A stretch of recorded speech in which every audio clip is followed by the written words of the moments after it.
हर बार दरवाजा खोलते ही मेरी ठंड भाग जाती है। कंप्रेसर पे जोर बढ़ता है, बिजली ज्यादा लगती है, अंदर का खाना भी खराब होने लगता है। थोड़ा तो आराम करने दो मुझे। दरवाजा खुलते ही गर्म हवा अंदर घुसती है, मेरी सख्ती पिघलने लगती है। बार बार ऐसा होगा तो मैं ठीक से जम भी नहीं पाऊंगा।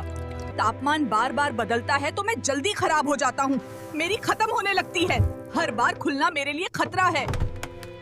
जितनी बार फ्रिज खुलेगा उतनी बार मैं तेज भागूंगा। यूनिट्स बढ़ती जाएंगी, बिल भी चुपचाप ऊपर चढ़ेगा बिना आवाज के।